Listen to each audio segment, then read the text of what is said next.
আসসালামু আলাইকুম রহমতুল্লাহ। আজকে 10 বছর পর আমাদের হাতে দুটো পাশাপাশি দুটো সেট আছে। একটা হচ্ছে গিয়ে রিসেন্ট যেটা আছে আইফোন 16 এবং এখন এটা আছে আইফোন 6s। তো সেই 10 বছর আগের 6s বর্তমান যুগে কতটুকু তাল মিলাতে পারে সেটা আমরা দেখব। তো আমাদের এই 6s যেটা আছে, মজার ব্যাপার হচ্ছে এটা যে ক্যামেরা আছে এটা হচ্ছে ব্যাক ক্যামেরা আপনার 12 মেগাপিক্সেল। এটা খুব ভালো একটা বিষয়। হ্যাঁ, 12 মেগাপিক্সেল ছিল সেই সময়ে।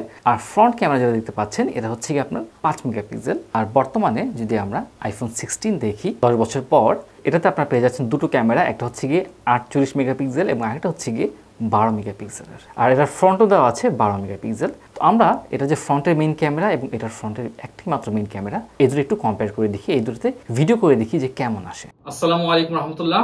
তো এই হচ্ছে আমাদের কম্পেয়ার, ঠিক আছে। এখন যে সাউন্ডটা শুনবেন আপনারা, এটা হচ্ছে গিয়ে আইফোন 6s থেকে, হ্যাঁ, ডান পাশে। এখন আপনারা এটা সাউন্ডটা শুনতেছেন, এটা সাউন্ডটা কিরকম কমেন্টে অবশ্যই জানাবেন আপনার মতামতটা।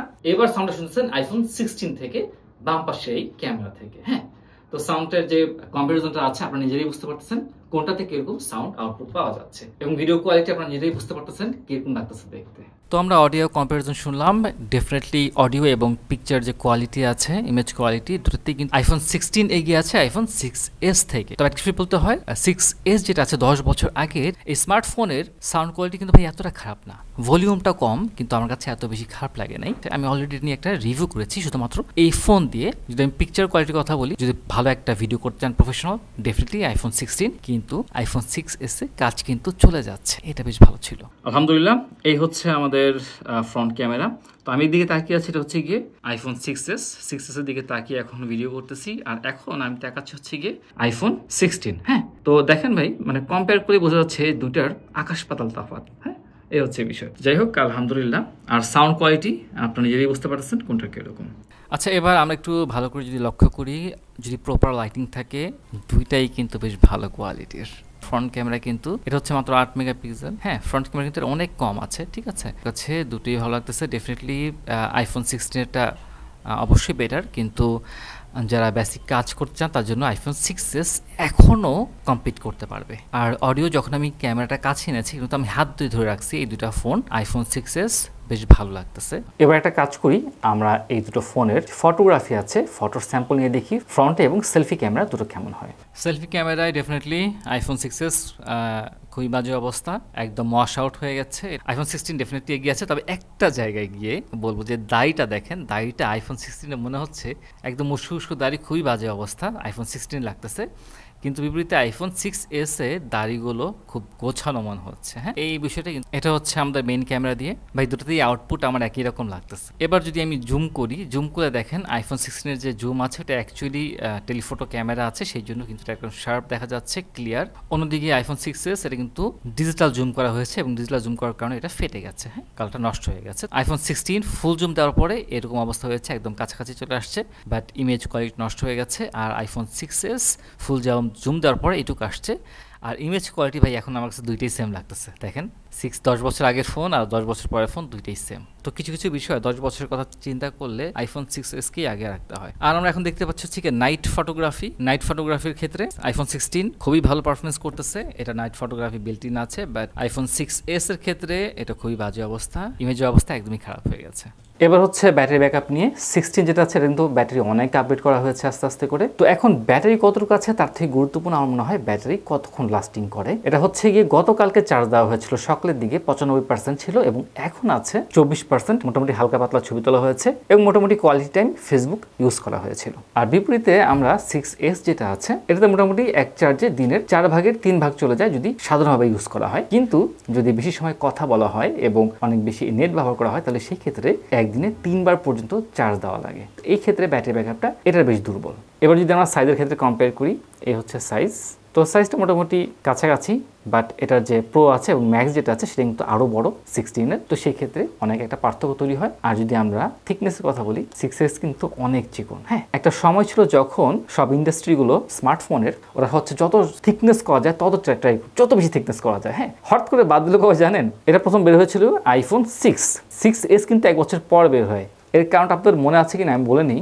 যখন 6 2014-তে বাজারে আসে সেই সময় একটা প্রবলেম হচ্ছিল। 6 Pro যেটা আছে এটা এভাবে করে পকেটে রাখলে বেন্ড হয়ে যাচ্ছিল, এরকম করলে ঠিক আছে বাঁকা হয়ে যেত এই জায়গা থেকে, এই এন্টেনিয়া এরিয়া থেকে এটা বাঁকা হয়ে যাচ্ছিল এবং এটা নিয়ে অনেক ট্রোল হয়, অনেক সমস্যা তৈরি হয় এবং এর পরবর্তীতে তারা সেই প্রবলেমটা সলভ করে এবং এরপর থেকে তারা থিকনেস যে চিকন স্মার্টফোন বানাবে সেটা বানানো বন্ধ করে দেয়। শুধু তারাই না, স্যামসাং বলেন এবং অন্যান্য যে ফোন ইন্ডাস্ট্রি আছে তারাও একই কাজ করে, তারা যেন কোনোভাবে বাঁকা না হতে পারে সেদিকে খেয়াল করে। এই হচ্ছে ডিফারেন্সটা। বাট সত্যি কথা বলতে ভাই আমার কাছে ছোটখাটো একটা জিনিস বেশ ভালো লাগে। তবে হ্যাঁ, এটা একটু ছোট হলে মনে হয় একটু ভালো হতো। ছোটখাটো জিনিস পকেটে রাখলে ফিল হয় না যে ভাই পকেটে কিছু একটা আছে।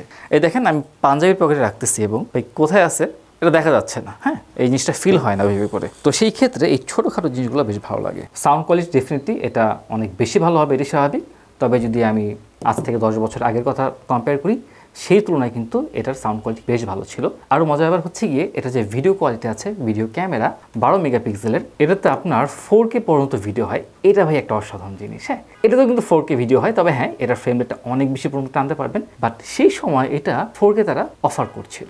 এবার যদি আমরা ভাই মেজর আর কি ডিফারেন্স আছে সেটার কথা বলি, আমাদের যে সিমের এরিয়াটা আছে এটা এখনো সেম রয়ে গেছে। এটাতে একটা সিম, আর এটাতে হচ্ছে গিয়ে ন্যানো সিমের পাশাপাশি ই সিম আছে। এখানে আগে 3টা বাটন ছিল, এখনো 3টা বাটন আছে, বাট এই বাটনটা একটু ডিফারেন্স আসছে। আগে এখানে আমরা সাইলেন্ট মোড এইভাবে করে করা যেত, এই যে silent on, silent mode of.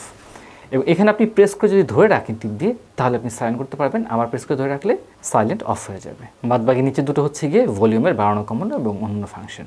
R power button ঠিক আগের মতোই আছে। এখানেও এন্টিনিয়ার যে মাপটা আছে সেটা কিন্তু ঠিক আগের মতোই রয়ে গেছে। এবার সব থেকে বেশি ইম্পর্টেন্ট ব্যাপার হচ্ছে ডিসপ্লে ভাই। এটা হচ্ছে গিয়ে সুপার রেটিনা ওলেড ডিসপ্লে, আর এটাতে আছে ভাই সেই সময় IPS LCD ডিসপ্লে ছিল। আর ব্রাইটনেসের ক্ষেত্রে এটাতে 800 আছে এবং এটাতে আছে আপনার 500 নিট ব্রাইটনেস। ফেস লকের ক্ষেত্রে এগুলোতে ভাই সবগুলোতে ফেস লক আছে, বাট এতে কিন্তু ছিল না। এটাতে শুধুমাত্র আপনার এখানে ফিঙ্গারপ্রিন্ট একটা লক ছিল। হ্যাঁ, এর মাধ্যমে কাজগুলো হতো। এবার যদি আমরা বলি এটার ইউজার এক্সপিরিয়েন্সটা কেমন, এটা সেই আগের কথা মনে আছে আপনাদের? এখান থেকে সব করলে কিন্তু সেই সেটিংগুলো চলে আসতো আমাদের উপরের, এবং উপর থেকে সব করলে সকল নোটিফিকেশনস যেটা কিনা বর্তমানে সকল অ্যান্ড্রয়েডগুলো কপি করা হয়। আর যদি আমি বলি যে ভাই 10 বছর পরে এই ফোনটা দেখেন 10টা বছর হয়ে গেছে, এটার যে মাদারবোর্ড আছে বা যা যা কিছু আছে এটা এখনো ঠিক নতুনের মতো পারফরমেন্স করতেছে। এটা কিন্তু ইউজ করা হয়েছে অলরেডি, তারপর দেখেন খুবই চমৎকার পারফরমেন্স দিচ্ছে, ভালো। এবং এই পর্যন্ত যে কয়েকবার ইউজ করলাম কোনো প্রকার কোনো হ্যাং করে নেই, এই হচ্ছে সব থেকে ভালো দিক। তো যাই হোক, আলহামদুলিল্লাহ আপেলটা খেয়ে নিই।